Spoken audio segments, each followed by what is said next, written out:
Hey, welcome back to Knocking to 10, real-time lessons from people building revenue from the ground up. I'm John DiLoretto, host and founder of Knock2. Today's guests helped pull AMD chips and everything from laptops to Xboxes, and then made the leap to deep tech, leading go-to-market at a startup that is solving the heat crisis inside AI servers and satellites. Joining me today is Tony Fernandez-Stoll, former VP of OEM Sales at AMD, where he led revenue across data centers, laptops, desktops, and is now Chief Revenue Officer at Carbice, makers of carbon nanotube thermal pads that are keeping the hottest chips on Earth and beyond from melting down. Tony, great to have you on. Thanks, John. Thanks. I appreciate the time and excited to be on with you today. So, Tony, you've had a fascinating career at AMD in the OEM space. Let's rewind. Take us back to one of your first major OEM wins. Who was across the table from you, and what ultimately decided the outcome? Yeah, I think one of the biggest wins that I had in my time at AMD was in the commercial space, the commercial notebook. We had a very large OEM customer, dominant share in that space. And so, you would ask yourself, why would they consider AMD? And it really starts with the product itself. And so, with any tech company, a semiconductor in particular, product leadership is important. And so we had a really strong product that met the requirements for that space. And then we obviously had to have a strong value prop overall, I think, versus our competitor at the time, whose roadmap was a little weaker than ours. Who sat across the table? Well, we had obviously the product owner. We obviously had the engineering folks doing the testing on the product. You do have a level of interaction with procurement. Procurement's an important stakeholder once the product is actually sold. And then obviously we have key executive relationships. And really the guiding factor for this customer was, they wanted to continue to gain share in the mainstream space. Commercial space. As you know, the OEM space for notebooks is very, very competitive. And so this was a product that allowed them to differentiate in the market and allowed them to grow and gain share. Yeah. As a revenue leader, how were you able to sort of position your product team's expertise and product leadership in a way that was compelling and allowed you to sort of lead with your product differentiation? Yeah, well, this particular customer had experience with other products from AMD, so they were familiar with the process that we go through from introduction of a new product from a testing perspective, all the way through to making it a plan of record and actual launch. So the key really starts with them testing the product, understanding how the product works, start doing some testing in the environment, the production environment, and then from there it becomes more of a business negotiation on how to take that product to market, how we're going to create demand and velocity for that product. So some of it is design in, but a very large part of the conversation, because of the space that we're in, very much focuses on sell out or sell through. How do we get velocity once that product is on a shelf, or how do we create demand for the enterprise space or the channel space? And so that is a key part of the negotiation as well. Yeah, and for our listeners who aren't as familiar, tell us a little bit more about how long that process is end to end, and what maybe like a typical sales cycle might look like. Yeah, so typically in the commercial space, in the example I used, it's an 18 to 24 month design. They're typically working on that next version within that time frame, but I would say 24 months is an accurate time frame for when they introduce a new product. That product may be in market longer than 24 months, the existing one, but there's typically a new variant every 24 months. Yep. And the sales cycle is really identifying market demand for that product in various regions and various segments, sizing that demand in terms of volume. And then what we look at with that volume is, we will look at what level of support is needed to help generate that volume. And again, customers that are migrating from one product to the next.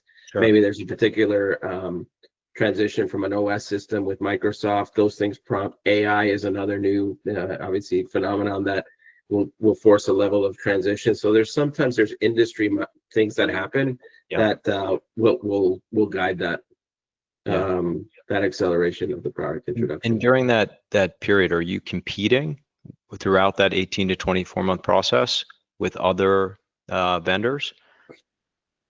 Yeah, absolutely. I mean, if we get designed in, that sell through velocity is important, and the programs are important. So we might be competing against another OEM with Intel inside. We might also be competing to some degree with other OEMs with AMD inside, depending on what the space looks like in terms of that how many platforms are available to that particular customer or segment. It'll definitely be part of the equation.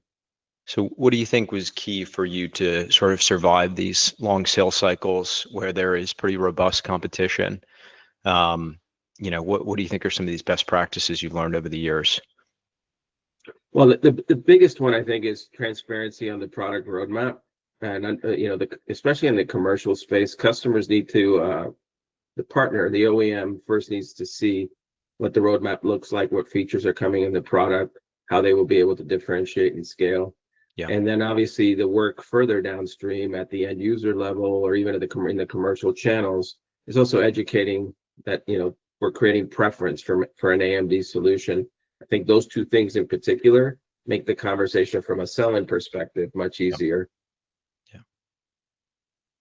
And at any point, did the deal ever feel like it was perhaps maybe going off the tracks, or was there any times when you were concerned that things weren't maybe going the right direction? Oh, sure. I think those things are normal sales leader paranoia, right? You want to make sure all the I's are dotted and all the T's are crossed. Yeah. But no, there's absolutely different barriers that happen, obstacles, if you will. Sometimes it's at the testing phase. Sometimes it's at the pricing negotiation phase. Sometimes it's at the support for sellout phase. So there's a variety of different steps that you need to be ready and limber to negotiate through. But at the end of the day, it comes down to how close you are with the customer, what that level of intimacy that you have with the customer, understanding their customer pain points, and then really helping them navigate through maybe some of the challenges as we negotiate through to a finished product or finished design.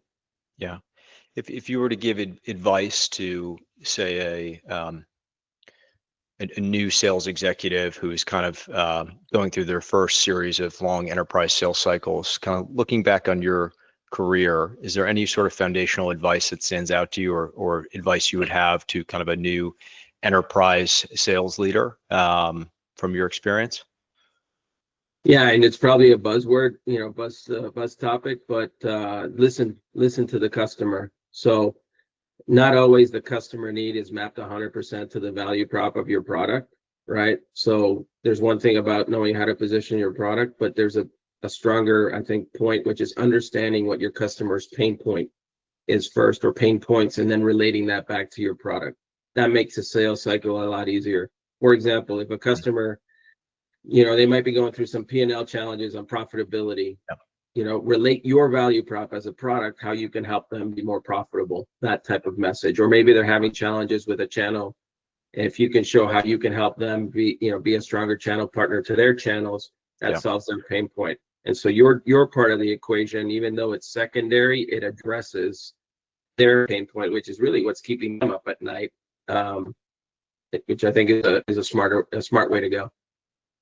Yeah. Okay, so transitioning over, you recently were recruited and hired on as the Chief Revenue Officer at Carbice. Congratulations on the new role. Thank you. Tell us a little bit about Carbice Tech and what makes them so special.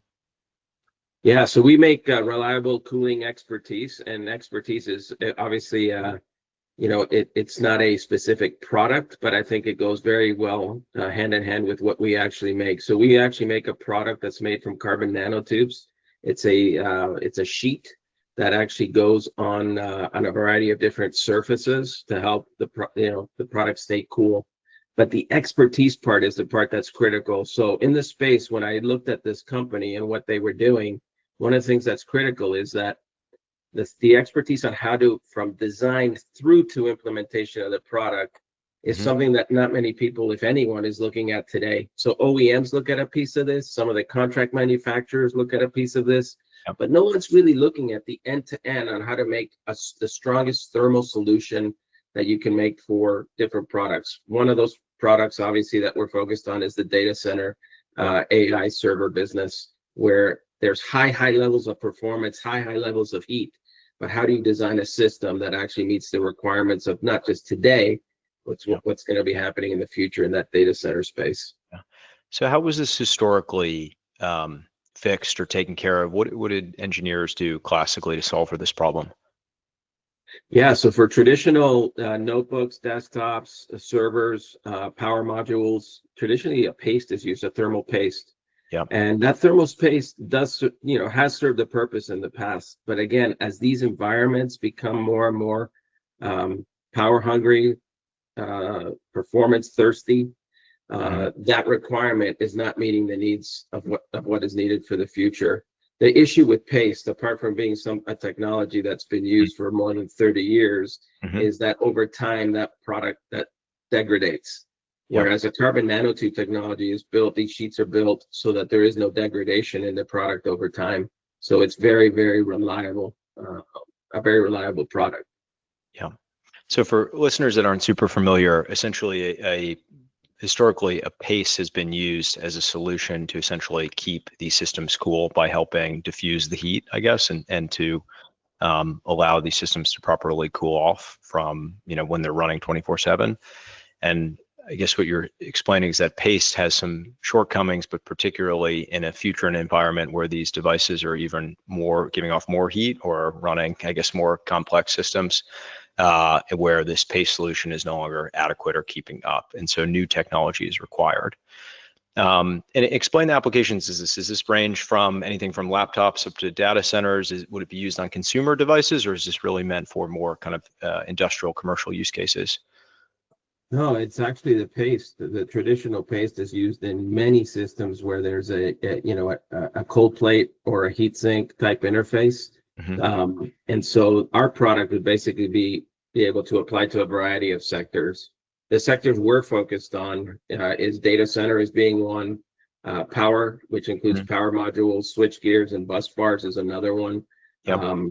The space area. So we have product today that is up in various satellites, very rigid requirements for thermal. And then obviously the automotive space is another one. So those are the four. They're four very large segments, but that all have various to various degrees, no pun intended, of thermal challenges. Sure.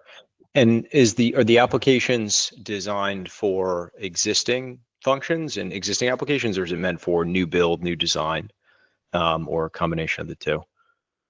Oh no, absolutely. For existing designs, it can be, our product will help optimize what is out there today, and not optimize it just from a product specific experience, but also some of the other elements beyond the actual product. And other elements meaning you need to rework paste. With this product, there's no rework needed. So if a product fails or you start seeing performance degradation, you need to replace that paste. With our product, you don't need to do that. The cost of manufacturing is another one. The ease of manufacturing. Our product is like a stick and peel product. Just basically goes on that surface and is very reliable. So yeah, those are some of the other elements beyond the cost for existing, but also for future. Very cool.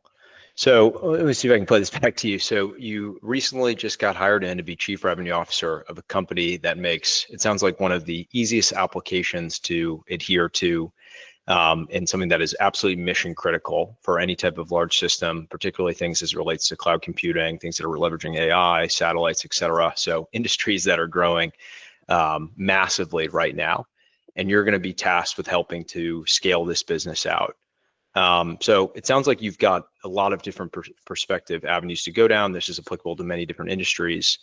You were hired in just a few months ago. So where do you start? How do you map this out? And how do you build out your sort of go-to-market vision to take, which is really revolutionary technology, and bring it to market? Yeah, I think there's two things when you start in any new company. The first step is really talking to existing customers, getting out there, seeing the customers, understanding, again, and not to keep using buzzwords around pain points, but really understanding what customers are looking at from a future roadmap perspective, what they're, where the weak points are potentially in their thermal solutions or their business model. Yep. And really starting to listen to the customers first. That's an input that we can start feeding back in. The second one's a little bit more internal facing. What tools do we have? So one of the very first things I did when I joined the company was looking at what are we taking to customers and what's our entry point to a customer. And so for the business we're in, the typical entry point for a customer has been the thermal engineer. And the thermal engineering space, very knowledgeable guys or gals, Sure. but they don't necessarily take into account some of the end-to-end components that I mentioned where our product can add value, the cost of rework being one example. That might not be in their purview. And so what I wanted to do initially was say, what is our story? What's our go-to-market story? And so the very first thing we did was create a sales presentation that really tells our story on why we exist, what do we offer, why is it a benefit to you, why is it better than the competition, and a little bit about our capabilities, right? We manufacture in the US, for example. That's something that's a differentiator for us as well. And so that's one of the very first things that we did. It is an internal facing of, how are we projecting ourselves and communicating to the marketplace. I think the other piece that we looked at, or I looked at initially, is you look at how you're going to scale this business in the next 3 to 5 years. So very quickly, it's like, what's our customer base, revenue base today? And then as we get more and more design wins, what does that look like? How do we scale resources as a startup into some of these areas and investments? And that's really been my role in the last 60 days. Customer visits, telling our story, and looking at how we plan for that 3 to 5 year plan. Yeah. Can you share some of the customers that you work with today? Any particular ones that you've like to highlight or favorites maybe? I can't yet. No, unfortunately, we can't talk to specific customer names. But as I mentioned, we do have, in space, customers are even more difficult to talk about due to privacy, but we have a strong install base in space. And we're working with some of the usual suspects on the data center side. You probably know who they are, right? But working with a lot of the OEMs and contract manufacturers on that side. Sure. What does the sales process look like in your space? Does it require collaboration and partnering together over a long period of time, similar to your previous role? Talk to us a little bit about what the sales cycle looks like in your space. Well, I think to some degree we're redefining what a sales cycle looks like. So, if you look at the traditional space, when people are selecting what's called a TIM, a thermal interface material, which in many cases in the past has been paste or PCM, or when they select that, it's at a very specific stage in the design process. The issue is when they select that product, from our perspective, it doesn't give you a realistic view of how that product is going to perform in a full production environment, actually running. We try to simulate that, but overall, they can't really tell what it's going to do after it's running at, a data center is running at, at full speed for, X period of time or full performance. And so we're trying to redefine that sales process to be more around from design phase. So how are you designing the system? What are those points of contact? Because our product, as I'll show you, is a sheet. I don't know if you can see this. Oh, okay. Maybe it's not seeing it. Anyway, it's like a sheet. This is just a sample. Yeah. And so our product is about contact. Thin as a piece of paper, or perhaps thinner? Oh yeah, it's thinner. Wow. Than a piece of paper. And so it's about contact and making sure that the heat spreads across that interface. So the more that you can cover, the better. And so part of this needs to be a design conversation. What kind of coverage? What interfaces are you trying to connect? And so from our perspective, if we can get in that design stage, in that sales cycle, it becomes a conversation. First of all, we're more strategic in that sale than just selling a material that competes with paste. We really changed that conversation. But the sales cycle for data center, for example, is very much the same. It should, as it was in my old business. You need to focus on when people are making design win decisions. When are they coming out with that next server? And then you do a work back, right? You work back from there and you say, okay, well, Yeah. we know they need X amount of time to test this, test that. And Mhm. and so it's around design cycles. Yeah. So how do you overcome kind of changing that mindset that these businesses should be thinking about you earlier in the kind of buying process than historically they might have? So I think, as you mentioned, typically with the pace, it was you'd get to that stage where, okay, we need to go select our pace to complete our process. It sounds like you want to get involved much earlier. So how do you sort of, I guess, change that mentality or open your buyer's eyes to the idea that you should be a part of the conversation earlier on than what historically, a company like yours would be? Yeah, so I think twofold there. The first one is we need to continue to establish that level of expertise through different thought leadership in the different channels. That's talking to analysts, talking to press, writing white papers, a level of credibility around this space, right? Mm-hmm. And building that. I think the second piece is there is pain points with the pace today. And so Mm-hmm. this is not like it's something that it's not a problem that doesn't exist. The problem exists with potentially an uneducated solution. People don't know about our solution yet, so it's getting the word out. Yep. But we're addressing a specific point. So it's not about replacing a pain point that doesn't exist, if that makes sense. We are, every customer that I've talked to since I started with this company has issues with their thermal solution. I mean, they may relate it back to the pace, they may relate it to their process, they may relate it to a performance issue in their solution, but they're having these challenges. And the other piece of it is they're going to have greater challenges as more, and particularly in data center, as more and more performance is required or are being focused on in these systems. And so we're almost like this foundation that needs to be looked at.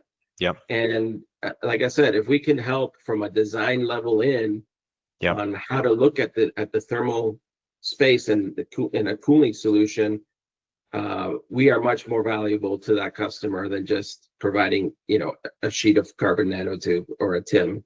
Yep. Yep. That makes sense. So just continuing to focus on really the true pain points, and that's translating to your buyers, and because they're aware of it, they're understand that this is very real to them. And so instead of being focused on solving for that particular use case where the pace was applied, talking about a little more holistically the real problem, the pain points and challenges, and that's resonating with your buyers. Yeah, and the underlying foundation to this, pun intended again, but I've used that, but is that you have a product that works, and it works very well. So it's not just about addressing the pain point because they have a bad experience maybe with what they're using today. Yep. We have a solution that checks all the boxes, right? It doesn't degrade, it's sustainable, so it's eco-friendly, which some of the materials that are being used are not. And it's scalable. It's easy to, it's a relatively easy product to scale. Because one thing you could say to me would be, hey, you're in space, your product must be super expensive. It's not. Yeah. That's the thing. When you manufacture the product at scale, or you hear carbon nanotubes, you might think, oh, this is going to be really expensive for my solution. Sure. It's not expensive, and it's not expensive when you think about the cost of what it's costing you today across the entire value chain from design to production. It's definitely not as expensive. It's costing you a lot more to manage that today from a thermal perspective. Yeah. Well, those seem like good problems to have. Tell me a little bit more though about, you mentioned, this is a new product that the market is not familiar with, and that has all these unique attributes you mentioned. You said it's actually cheaper to manufacture, it actually has better characteristics, it's more sustainable. How do you go out and educate the market on a new product, and how are you ultimately, I guess, capturing your market's attention and, making them aware of this new offering? What's sort of been key to your success there? Yeah, well, I guess first of all, I would address, the product itself, or the technology, I should say, itself has been around for 10 plus years. Okay. So carbon nanotubes are not, a completely new foreign object to most customers. Okay.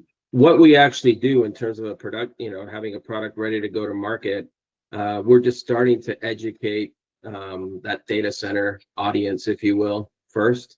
The space audience is very familiar with us. How do we do that?